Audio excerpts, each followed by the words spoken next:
Hello and welcome to episode 196 of the official EstablishTheRun.com podcast. My name is Adam Levitan, as always joined by Evan Silva, and today, once again, we have the overlord of the soulless spreadsheets, Mike Leone, with us. Leone, how's it going today? It's going well. I'm getting pretty hyped up for man versus machine versus Silva in a little bit here. Yeah, we're going to do man versus machine today. Evan, how's it going? Yeah, I don't know how Leone prepared for this show, but I'm sure that he spent all weekend, indoors in his basement, typing away, just clicking. He probably types, like 150 words a minute or whatever. I prepared. I on Saturday all day I was out back doing yard work with my neighbor. You should see my hands after they were dirt and there was callus all over them. And as we were working, we did about 6 hours of work. Like the neighbors started to gather around and dogs were barking, Hey, Silva, between you and Levitan, have you guys figured out how to operate a computer yet? Oh, man. But anyways, the real man was out back doing yard work, preparing for this show. And so I'm ready. You should have seen my generation's time is coming. You should have seen me trying to get into the Discord. It was really incredible. Okay. Oh, me too. It took me days. It took me days. All two of Levitan's mice to get in there. Okay. Silva's got a comedy bit going. This is good. He might be a stand-up soon. All right. We're going to do two things today. A lot of news has happened, mainly the Julio Jones trade. We're going to cover the news fallout that's happened over the last week to 10 days. Julio trade, Gus Edwards extension, couple other things. After that, I will also preside over a debate of the GOAT, Evan, the GOAT man, versus the machine. It reminds me of when the best chess player played against the machine, or the best heads-up no-limit poker players played against the computer simulator. We are here for soulless Leone, the math for Silva's opinions. Before we get into it. Kasparov conceded. Kasparov conceded, exactly. Before we get into it, I want to remind everyone that our bundle package is live. For a limited time, you can combine the draft kit and the in-season at the lowest price we'll have all season. Head to the subscribe page for details there. Second, this podcast is indeed brought to you by our friends at Underdog Fantasy. Best way to get ready for the season is to be in real money best ball streets. Can upload our rankings, get a really good feel for how drafts are going to go. All ETR draft kit subscribers get $10 to use on Underdog. If you're a new player on Underdog, you get a 35 ball free draft kit. Okay. Julio trade, Evan. I mean, we talked about this. You hoped it wasn't going to happen, but we're afraid that it was. Seemed like after listening to a lot of stuff about Falcons salary cap, it was going to happen, and it did. Julio Jones is now a Titan essentially in exchange for a second round pick. I want to get into all the fantasy stuff in a second here. What do you think the real life impact is? How much better are the Titans right now? How much worse are the Falcons right now? The Titans were just so thin in the playmaker area before this. I mean, if they had lost like Derrick Henry for a few weeks or A.J. Brown for a few weeks, I mean, all of a sudden your number one receiver becomes Josh Reynolds. Your number one running back becomes, I don't know, some combination of Darrington Evans and Brian Hill and Jeremy McNichols. All of a sudden they can't make plays offensively. And so they had to go get another guy. I thought they got him at a really, really nice price. And all they're going to have to do to fit him under the salary cap is change up Ryan Tannehill's salary a little bit. So it wasn't even difficult from that standpoint. They didn't even have a ton of cap space. So I think that it was a move that they had to make. They got him at an affordable price. He's a difference maker. Even though he missed like half of the season last year, he was still extremely efficient. And they now have two wide receivers who both finished in the top 4 in yards per route run last year. I don't think he's a good bet to play, anywhere close to 17 games. I think if they could get him in the 12 to 14 range, they'd take it every time. But I think ultimately they also had to make this move because they're going to allow a lot of points. Last year, they allowed the eighth most points in the league. Their pass defense is still in really bad shape. They don't have individual one-on-one pass rushers that can win, and their secondary is it just looks like a major problem area again, with the exception of Kevin Byard. And then they had Kevin Johnson, who had a chance to be a big contributor for them at cornerback. He retired over the weekend. So they're going to have to score points this year. I don't think that they're going to be able to stick with the run as much as they have in recent seasons. I still think, I'm not using that to diminish the big dog, but I do think that they're going to have to win more shootouts, and so they needed more weaponry. Yeah, totally agree. One thing that I thought the market got a little bit out of whack on, a little bit of an overreaction to Ryan Tannehill MVP odds. He's down to like 20-1 in some spots. I don't think Ryan Tannehill is really 20-1 just because they got Julio. But people are very, very excited about it, obviously. Anyways, we're here to talk fantasy. Let's talk fantasy. A.J. Brown is now your wide receiver 5. Evan, he's down to 16th overall. Obviously, one of the biggest things that A.J. Brown had going for him, among a lot of good things going for him, but the biggest thing he had going for him was, there was like no competition for targets. Now there is. I still think he's going to see plenty of targets when he plays with Julio. The ceiling isn't as high. Like, there's no 15 target games when Julio's also out there, I don't think. Anyways, talk to the people about what you think about A.J. Brown now and where you take him in drafts. Well, the target distribution is still really narrow. As much as, people like to talk up Anthony Ferkser, he is the definition of a role player. Undrafted, not particularly big, not particularly athletic. You could just look at him on the spreadsheet, and he's averaged, like, in his career, under 10 yards per reception, and he has 1 touchdown every year in his career. So, I like him as like a success story, sort of. But, he's not like, we don't want to be drafting him to be our starting tight end, in fantasy, like, at all. And Could really you be more condescending to Ferk Daddy?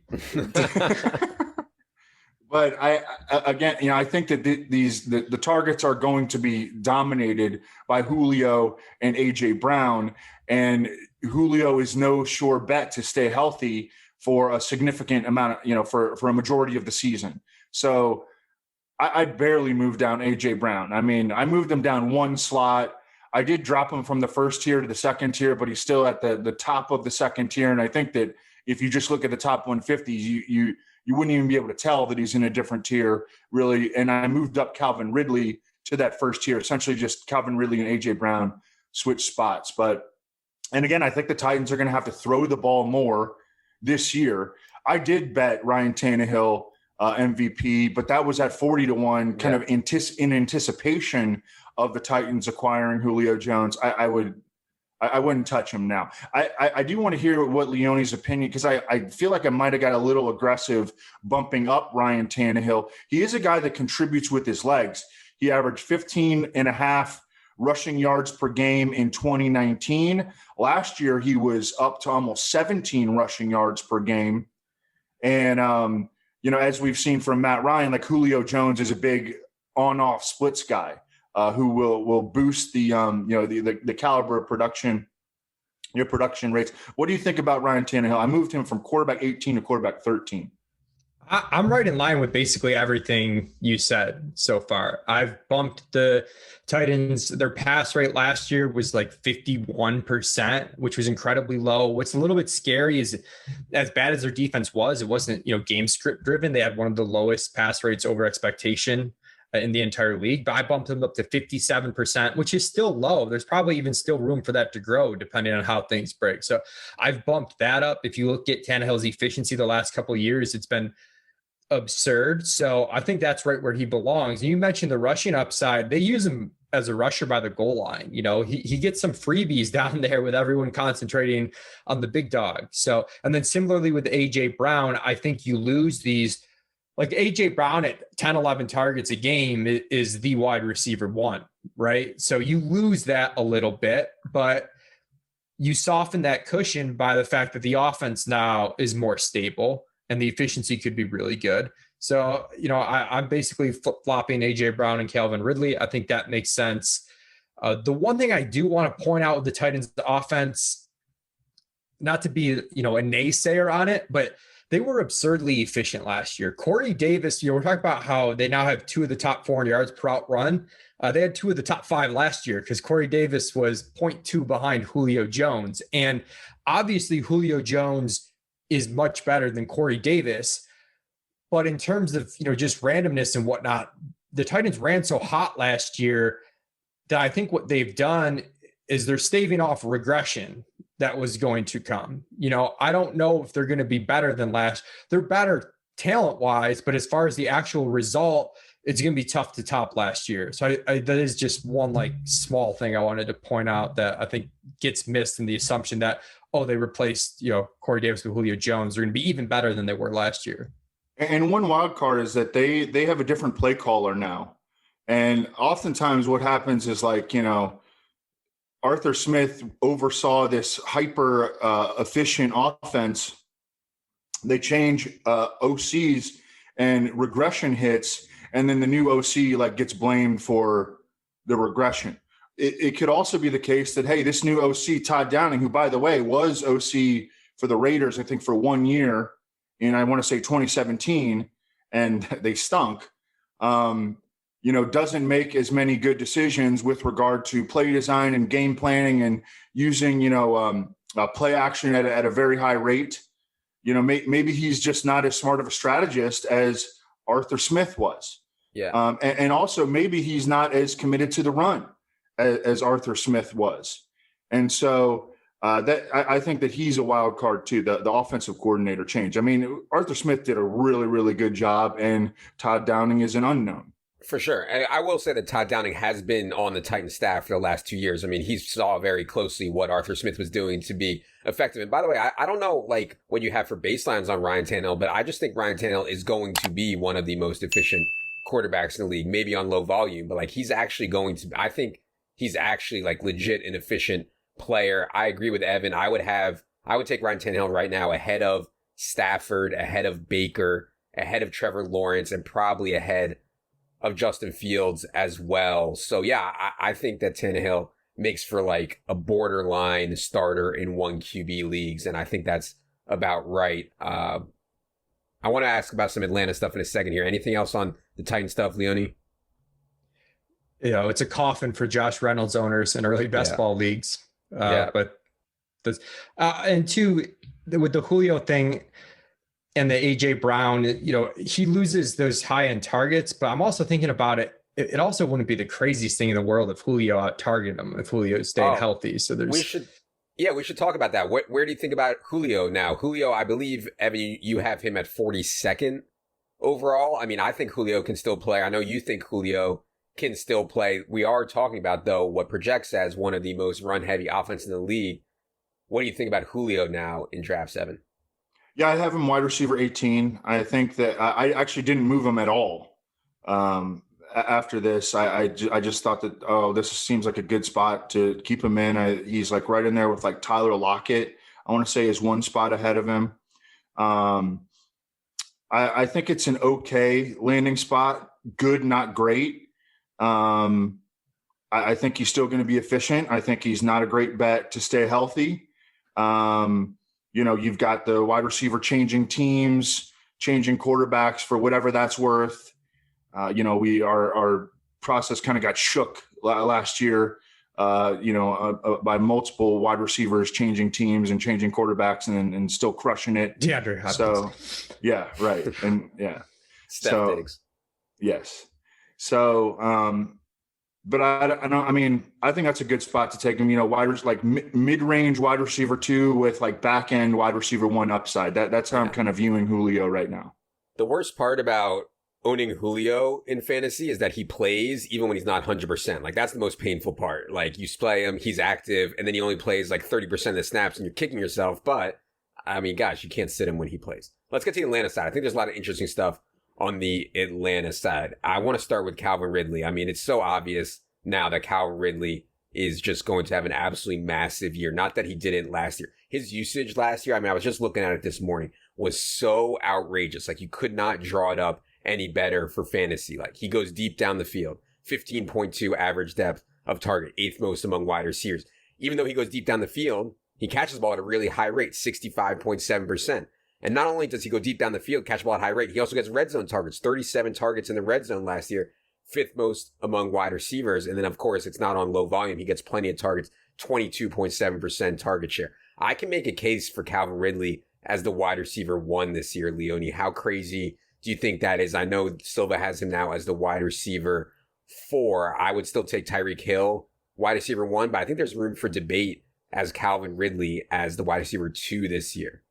Yeah, and this is why I've flip-flopped him and A.J. Brown, because that insane ceiling that A.J. Brown had now goes to Calvin Ridley, where maybe it's going to be a little bit more volatile week to week because the offense, we've seen Matt Ryan's numbers without Julio Jones. They're not as strong. They definitely dip down.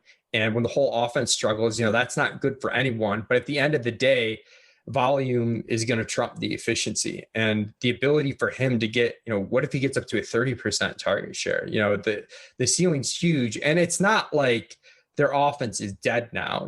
Calvin Ridley was top 10 in yards per route run. They bring in Kyle Pitts. I know like receiver is a little bit ugly. They got, behind Ridley, but I think there should be enough here. And this team's going to, just target share aside, this is a team with a bad defense that personnel-wise is not set up to run the football.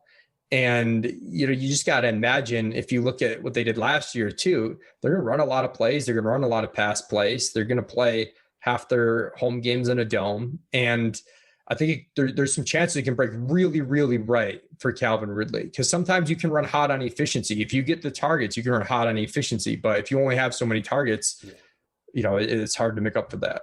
Oh, he's going to go nuclear. Evan, did you think you have him 10th overall right now, Calvin Ridley? Did you think about putting him ahead of Hopkins or Steph Diggs? And what do you think about this top tier of wide receiver now that Calvin Ridley has entered the mix?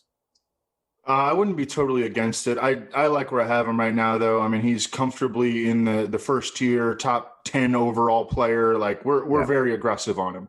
I saw some comparisons made between people. Like pulling Antonio Brown out of the Steelers offense. We thought that Juju Smith-Schuster might shoot up, and he actually had he wasn't that bad in fantasy, but he didn't live up to, like, some people had him like in the top 10, top 15. But the situations are, and that now pulling Julio out of the Falcons offense as it relates to Calvin Ridley, the situations are completely different, because what happened with Juju Smith-Schuster is Deontay Johnson stepped up as a target hog. You think that like Olamide Zaccheaus or Christian Blake or even Russell Gage is going to step up and do what Deontay Johnson did? I don't think so. Chase Claypool sort of came out of nowhere, as a second-round pick, and was a big factor in their offense. James Washington remained involved. Eric Ebron saw I think he was top 10 among tight ends and targets. And then the route depth at which these guys play are just, polar opposites. I mean, Juju Smith-Schuster was essentially used like a tight end last year. I mean, he averaged below 10 yards per catch. I think he was actually like at 8.8 yards per reception. Calvin Ridley has one of the longest ADOTs in the NFL. It might get even longer because Julio is gone. Kyle Pitts is going to be in the middle of the field. Russell Gage is a slot receiver. Like, Calvin Ridley's ADOT could actually go up, and he already had one of the highest among the elite receivers. So that's not a good comparison. That's not a fair comparison. Agreed. Okay.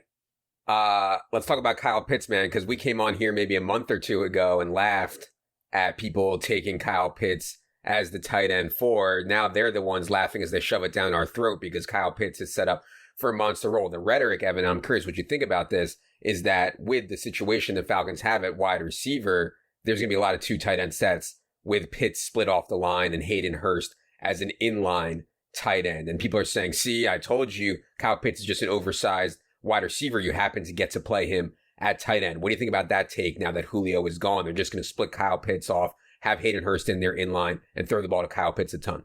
Yeah, well, first of all, we didn't do anything wrong. We did this right And then, we knew that, and then there was new information. A trade was made, and then we adjusted. We actually adjusted before that. I mean, we had Kyle Pitts up to tight end 5 just in anticipation of the trade, and then I moved him up to tight end 4 after the trade. So what happened was the people that were way too high on him initially, they luck boxed this whole thing. They had a bad process. They luck boxed it.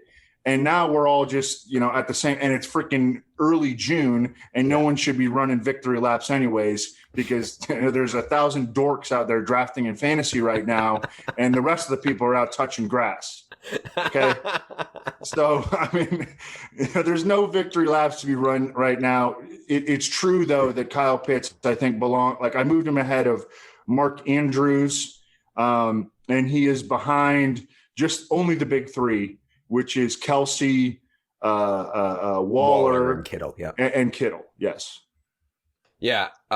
Leone, how are you handling in the projections the Falcons pass catchers now? How much can we give to Gage and Zacchaeus and Blake? They have not earned big target shares in their career, although Russell Gage did a little bit. It was just so low ADOT and not that valuable. But how are you handling the Falcons pass catching stuff now?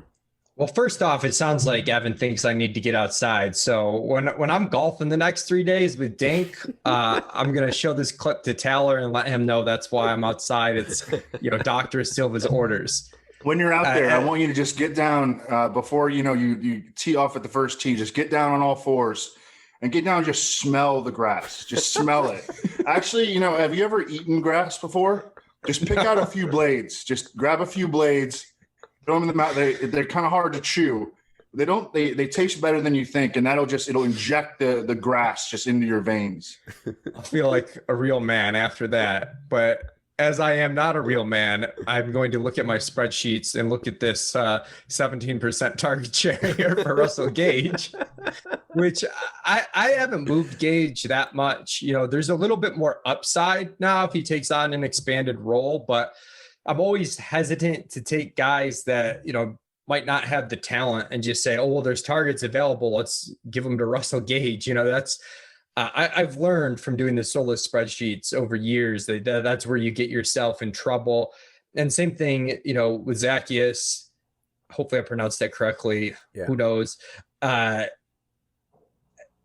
got him at like his base target share, like 10% right now. Like I've got him, but then I've got a decent upside case on him that makes him draftable at the back end of your drafts. But that's about it. I wouldn't be surprised if someone emerged and was more fantasy relevant than I'm giving credit for, because again, I still think Matt Ryan's good-ish and they're going to throw a ton. So volume's going to lead to stuff there, but we could also just see Calvin Ridley and Kyle Pitts soak up a ton of volume, and then we could see it spread. If they're doing 2 tight end sets, Hayden Hurst could see double-digit target share, or high single digits and get some volume. They've got some other guys there too that, like, I don't want to anoint Zacchaeus over some of these other guys that probably aren't very good, but, it's hard to say in June with a high degree of confidence which wide receiver 3 is emerging for Atlanta. So it all gets pretty shaky.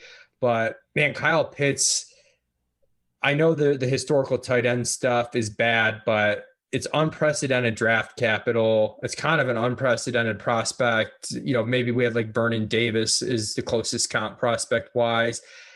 And it's the nut landing spot because you've got protection from Ridley, you've got pass volume, and he's going to play right away. Yeah, and he has confident quarterback. And you have to consider, too, that this is like an entirely new regime in Atlanta. All these guys, Zacchaeus and Gage and Blake and, even Hayden Hurst, who, hey, by the way, they did not exercise his option for 2022. I mean, all these guys are inherited. They didn't go draft Russell Gage. They didn't go, pick up Olamide Zacchaeus. They have no ties to these guys. And, I mean, shoot, maybe they go pick somebody else up. I don't know exactly who it would be, but I mean, we can't rule out that it could be somebody else. I did bump up Gage a little bit, but he's still not like a priority. I mean, I'm not like, taking him in the 8th or 9th round now. Yeah. I'll take him like in the 12th or 13th or something. But I think that his outlook did improve, but he's still not he's not a priority to go get. Yeah, I mean, best case scenarios for Russell Gage are a bunch of like 7 for 59 games and stuff like that. Okay. We'll talk more about this as the season gets closer, for sure, as we get more information on exactly how Atlanta is going to play it. But I do think they're going to run a lot of 2 tight end, and I do think that they're going to throw the ball to Kyle Pitts a lot now. Gus Edwards extension, and we can fold this into the Dobbins man versus machine debate here. I've been doing a poor job of debating, Evan, on the Dobbins stuff, but Silva and Leone can debate this. But I do want to preface it with this Gus Edwards extension. First of all, round 2 tender on Gus Edwards, a restricted free agency. He's making like $3.5 million this year, which is pretty decent for a running back. Then they could have just left it alone. Oh, they could have just said, you'll make $3.5 million as an RFA this year. But no, 2-year, $10 million extension earlier this week for Gus Edwards. I mean, he's going to play, man. They like him. And last year, Ravens running backs combined to catch just 33 balls all season. Ravens running backs caught 33 balls. So if you think Gus is going to take 40+% of the rushes, which I kind of do, it doesn't leave a lot for Dobbins. Now, can Dobbins be absurdly efficient? He averaged 6.0 yards per carry last year, scored 9 rushing touchdowns on 134 carries. Like, that is absurd efficiency. Can he do that again? Maybe. J.K. Dobbins is a baller. Lamar Jackson's going to set him up really well for success. They're going to run the ball a ton. But this Gus Edwards thing can't be great for J.K. Dobbins. Or maybe I'm just overreacting to it. Evan, what do you think about the Gus Edwards extension and what it means for how the running backs will be used? Yeah, well, it definitely reinforces that Gus Edwards should be drafted, in every single league. And like, people should not be sleeping on him. I mean, that's anytime a team gives a running back $5 million a year, like, that is legit. NFL teams know that running backs generally don't move the needle, but hey, this is a guy that they identified they want to keep. He never loses yardage. He's a guy that, even if he's never tackled in the backfield. He's the most north-south runner in the league. They feel like he fits their offense to a T.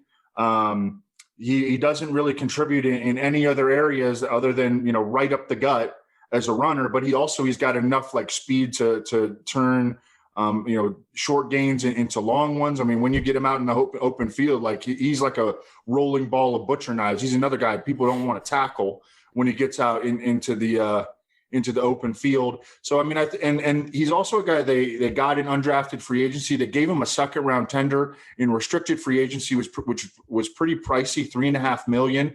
And now they bumped him up to $5 million per year over the next 2. So I think he's going to be the clear number 2. This is going to be a 2-man backfield with Lamar Jackson, of course, also involved.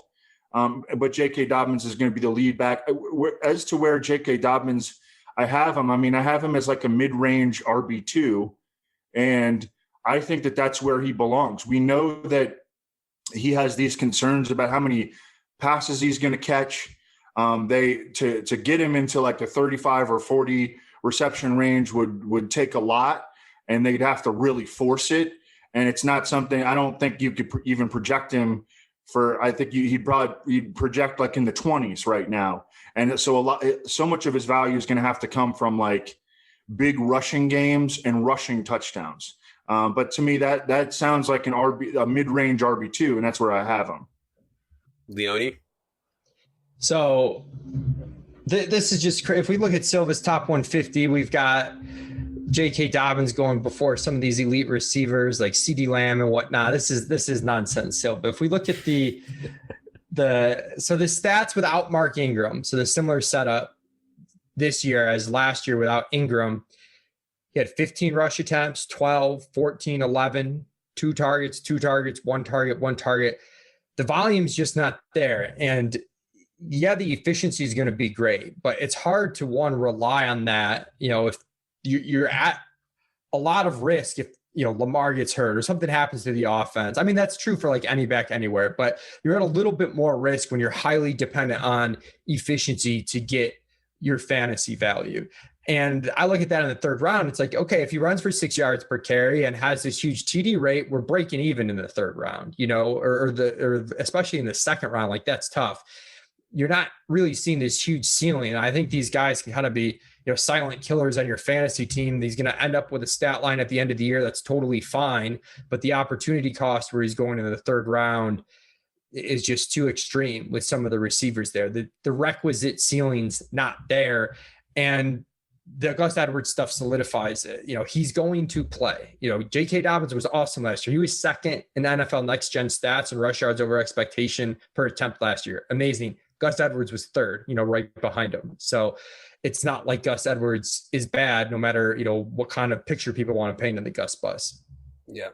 No, that's a fair assessment. I do agree that, I like him where I have him ranked positionally, but as it pertains to top 150, and when you're ranking running backs against receivers, and tight ends, and Darren Waller is in this mix, and it's for me, it takes a little while. Like, I have to do drafts on my own and test my own rankings in multiple drafts before I get all this stuff pinned down.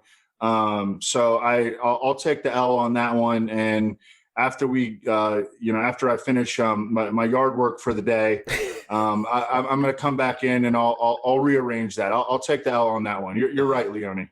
All right, a knockout blow dealt by Leone. Can't believe I did that. Would it surprise you to hear that I pay someone to cut my lawn? Hashtag McNutt Landscaping, free plug. Oh, God. Hashtag how rich. Okay. Number 3 news topic we're going to talk about. Not a lot to talk about here, but I just wanted to note for people this Jamison Crowder situation.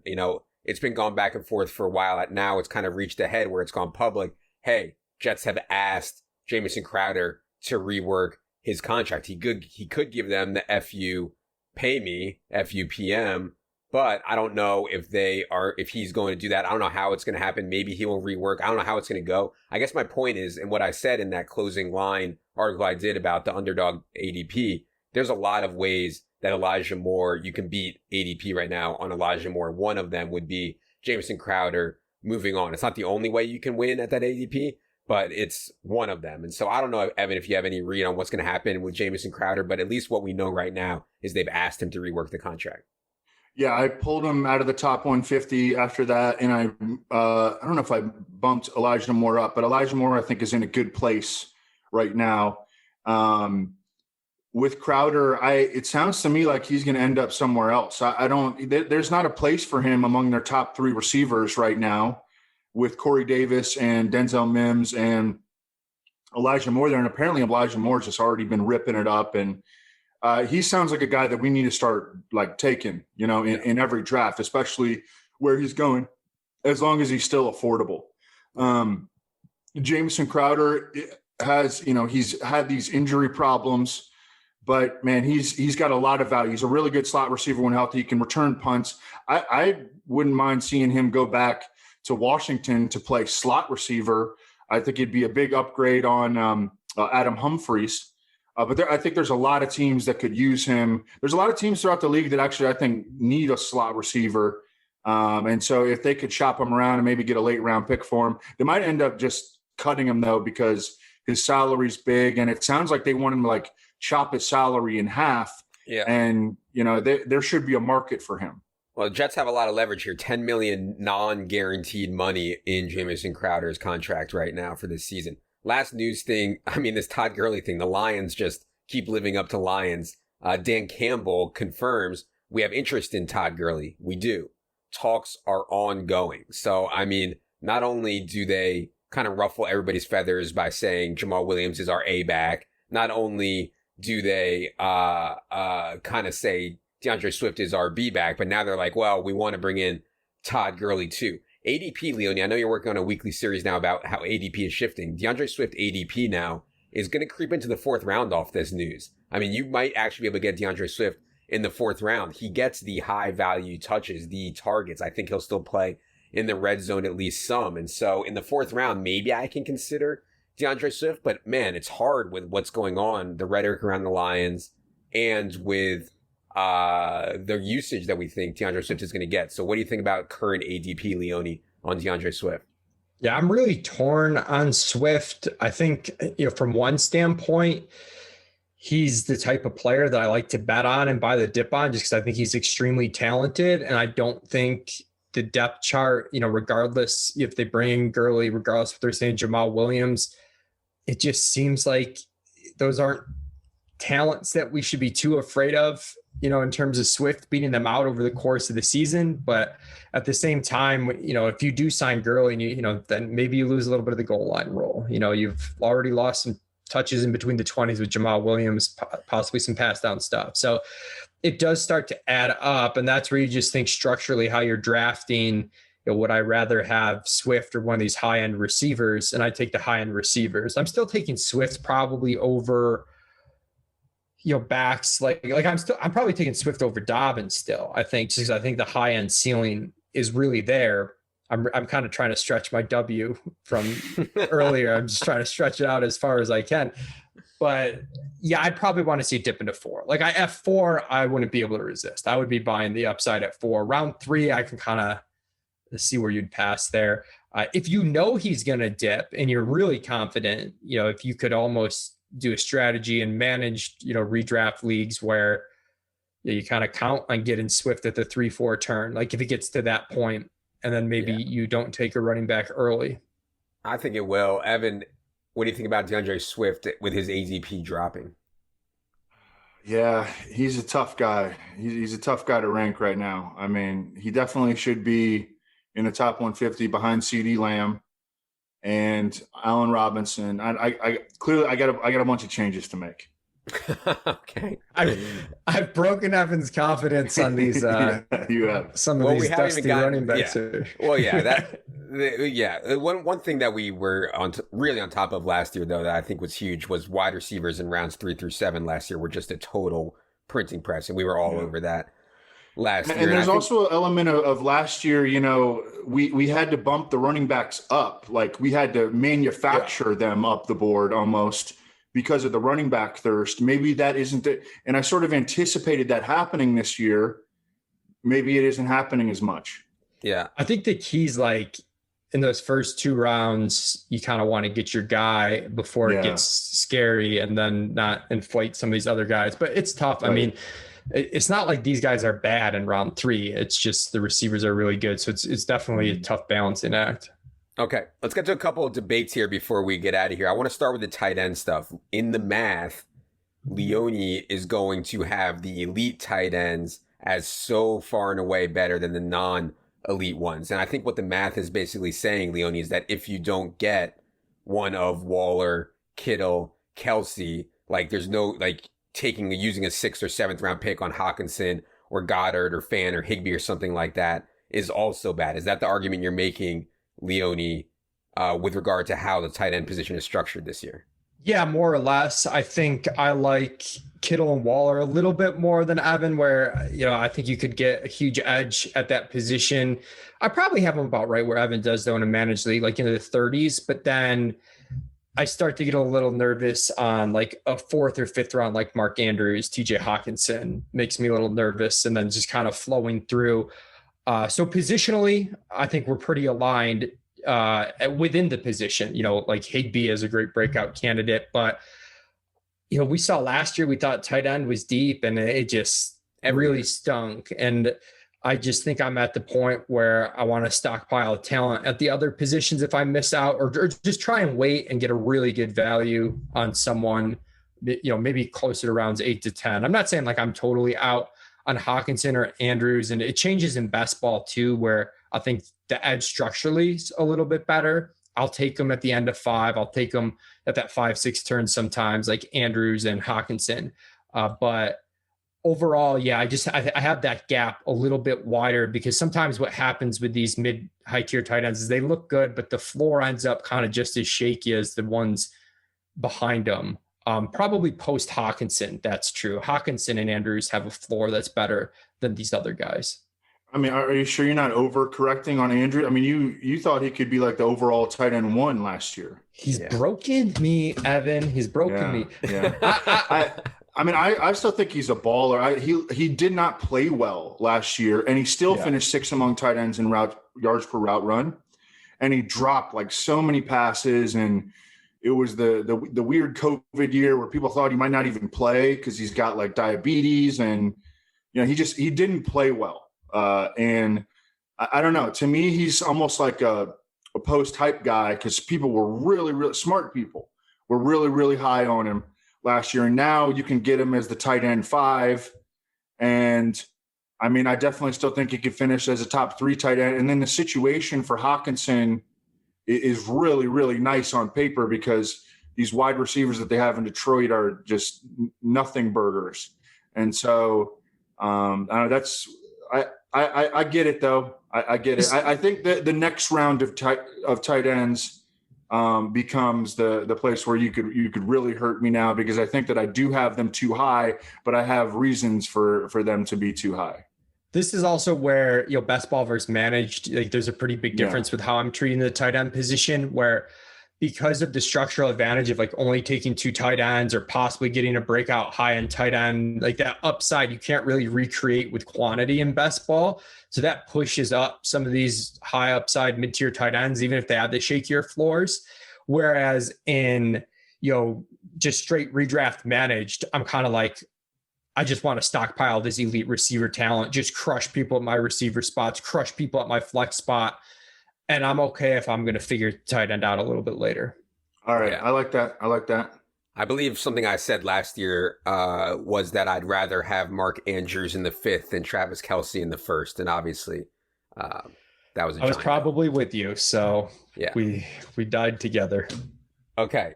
Let's debate here, man versus math, on a couple running backs. Chris Carson. Silva is higher on Chris Carson than the math. I'll let you go first here, Silva. Give the bull case on Chris Carson. I think he's got pretty solid role assurance. I mean, they're going to mix in, some of the back end running backs they have on the depth chart there, from time to time. But he's got role assurance. He's good, and he plays in a good offense.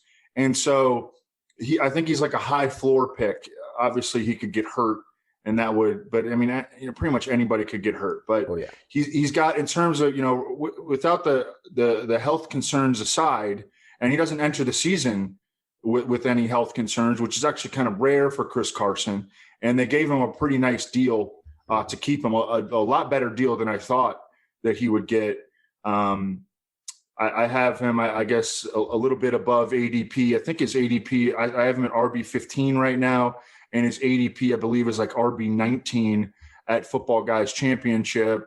But he is in this group of running backs that, again, I thought that there would be like a major running back thirst, and I would have to be above ADP on all these guys as it pertains to the top 150.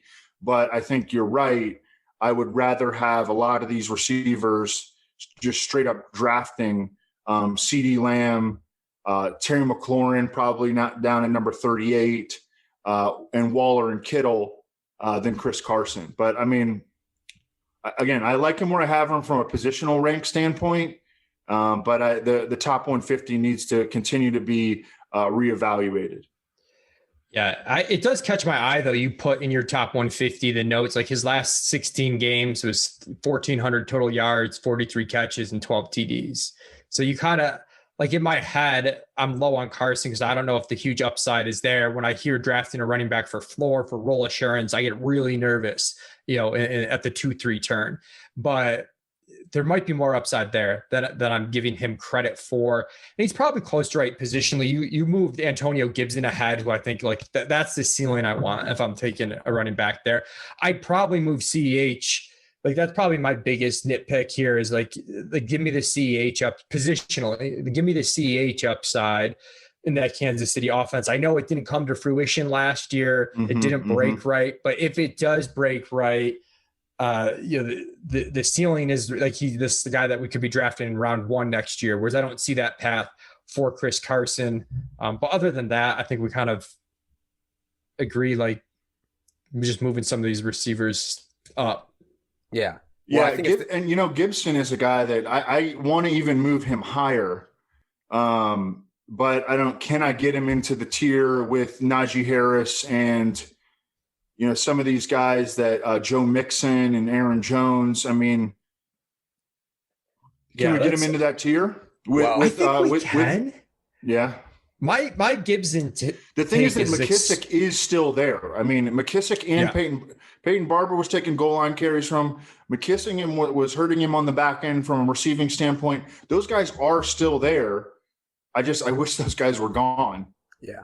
One thing about Gibson I didn't mention in the news part, I mean, he did say that his toe was still an issue, and that's, somewhat of a concern. What are we, like 6 months removed from the season by now, and his toe is still an issue. I thought that was at least worth noting on Antonio Gibson. But the thing I always come back to on Antonio Gibson is he was a wide receiver in college, essentially, and they didn't even use him as a pass catcher in the NFL. He still has untapped potential in that role. So, yeah, I mean, very clearly to me, Gibson has a bigger ceiling than Chris Carson. He did this stuff that we were worried he couldn't do, and they didn't have him do the stuff we know he can do. So it's such a simple upside case. If he does the same role as last year, he's got a more stable quarterback play, more stable offense, and he's going to be fine. But if they just decide, hey, we're going to use you on third down instead of J.D. McKissick, he's a top 5 pick. Like, it's that high. Like, the ceiling's that high on that switch. Exactly. Yeah, I think I even put well, I went on the Ringer show yesterday, and I predicted that he was going to lead the NFL, and we did like bold predictions essentially, or making the leap, and I predicted he would lead the NFL in all-purpose yards, which I mean, I think that's within his range of potential outcomes. He's also, and I don't know how much you buy into like just dudes being natural touchdown scorers, but I mean, this guy scored a lot of touchdowns on a limited number of touches last year, and in college, he scored 50. He touched the ball on offense 77 times in his college career. He scored 15 touchdowns. Yeah. I mean, and then you watch him play and like, it makes sense. I mean, he is so explosive. I don't know. Let's figure out a way to manufacture him up the board and get him into that next tier. I mean, I don't know. The thing is that Najee Harris could get 350 touches. Oh yeah. Could that happen for Antonio Gibson? I don't know. I can confirm that Leone does not believe that some guys are natural touchdown scorers. Yeah. I can confirm. I would have guessed that, but that's that. And again, is Adam Thielen a natural touchdown scorer? I don't know. Who? I mean, Derrick Henry seems to be. He's led the NFL in touchdowns in back-to-back years. We got Derrick Henry with a monstrous TD rate. Don't you worry. The soulless spreadsheets. It's in there. It's in there. I think the David Montgomery debate doesn't really need to be had, because I think it's the same debate kind of as Carson, right? Yeah. I don't think we need to rehash him.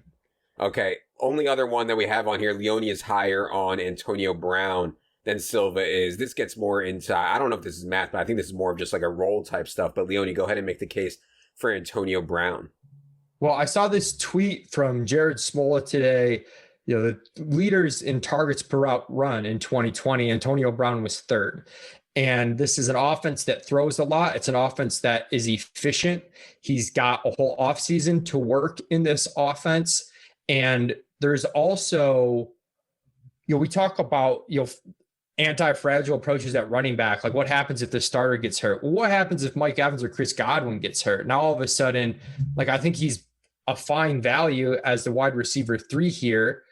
I don't really buy that, Ty Johnson and Scotty Miller are going to see meaningfully more snaps than him. And then Godwin or Evans goes down, and it's just an absolute smash play. And his ADP right now is really low. I think he's an excellent value. A wide receiver 46. I felt like I was doing him a favor by putting him in the 150 at all. I have him at 140. I mean, from like a general popular sentiment standpoint, not from anything else. Like I felt like got him in the top 150. That's good. I mean, the dude could fly off the handle and like literally not play a game this year. That's true. Yeah. And I mean, that's what the spreadsheets can't account for. That like the spreadsheet thinks that the season is starting tomorrow. It doesn't understand that there's, there's mandatory mini camp coming up. Then there's a dead period where, we should be, I mean, we lost a year of our lives to the pandemic.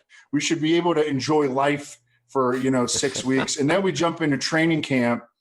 And I mean, guys get hurt and guys get arrested. I mean, these are all facts of, what happens and like, but the spreadsheet thinks that week 1 is tomorrow.